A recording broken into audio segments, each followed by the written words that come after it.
ನಾವೆಲ್ಲ ಸೋತದ್ದಲ್ಲಿ ಎಂಬುದಾಗಿ ಈಗ ಅರ್ಥವಾಯಿತು. ನಮಗೆ ಮರಣ ಉಂಟು. ದೇವತೆಗಳು ಹೇಳುವುದು ಹೇಗೆ? ಅವರಿಗೆ ಮರಣ ಇಲ್ಲ. ಈ ಮೊದಲು ಅದೆಷ್ಟು ಭಾರಿ ಸ್ವರ್ಗಲೋಕದ ಮೇಲೆ ದಾಳಿಯನ್ನು ಎಸಗಿದ್ರು ಕೂಡ ದೇವತೆಗಳಿಗೆ ಗೆಲುವು ಸಿಗ್ತದೆ.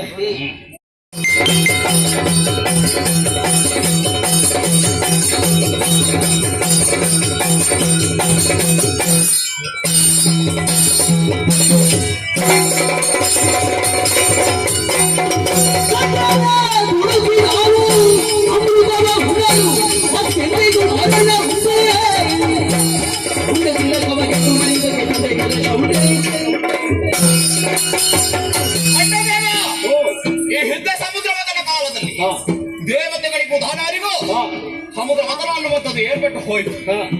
ಆ ದೇವತೆಗಳ ವಾಸದಿಂದಾಗಿ ಅಮೃತದ ಸವಿಯನ್ನ ನಾವು ಸವಿಯದ ಹಾಗಾಯಿತು.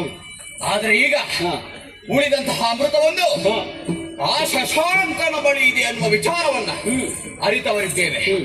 ನೇರವಾಗಿ ಅವನ ಲೋಕಕ್ಕೆ ಪ್ರವೇಶವನ್ನ ಮಾಡಿ ಅಮೃತವನ್ನು ನಾವು ಕುಡಿದಿದ್ದೇವೆ ಅನ್ನುವ ಹಾಗಿದ್ರೆ ಮರಣ ಅನ್ನುವಂಥದ್ದು ನಮ್ಮ ಹತ್ತಿರವು ಸುಳಿಯುವುದಕ್ಕಿಲ್ಲ. ಹಾಗಾಗಿ ತಡ ಮಾಡುವಂಥದ್ದಲ್ಲ, ಹೋಗುವಂಥದ್ದು. ಹಾಗೆ ಕೊಟ್ಟನೆ ಅವ